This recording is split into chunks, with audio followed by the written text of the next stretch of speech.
sort of challenges do you face in the current marketplace? Well, anytime there's change, there's a challenge. And so, some people like to point to, we're making these material changes, but many of the things being taught in dental school are all the schools around the world have not really updated for some of these changes. Some governments, are not updating, to look at what is new and interesting. Prevention is still around the world is still maybe third on sometimes in a priority list, and prevention is really the answer for everything. We tend to, as industry people, tend to just think about restoring teeth when the idea really should be about how do we prevent the disease that even created the need for a restoration. And so, we have to think differently.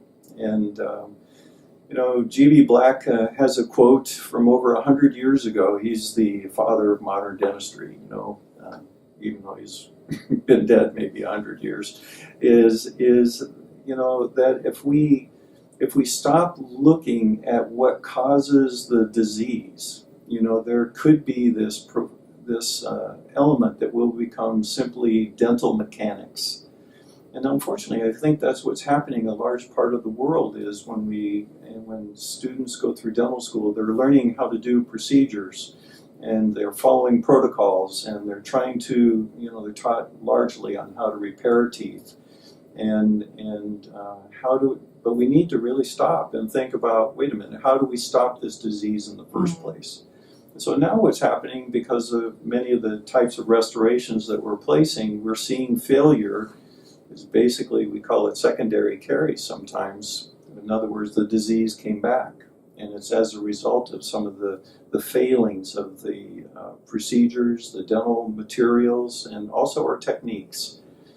In research, we try to always look at the variables. What are the variables that will affect the best outcomes in any kind of given procedure? And unfortunately, the biggest variable is the techniques that are being implemented by the dentists and any technicians.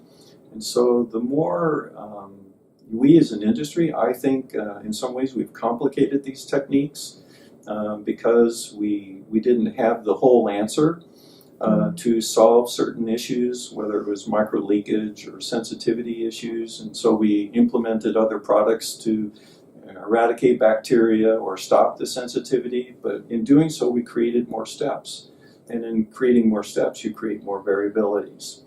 And so the science of dental materials, I think what I see happening going forward are materials that simplify the steps, reduce the variables, and increase the opportunity for better outcomes.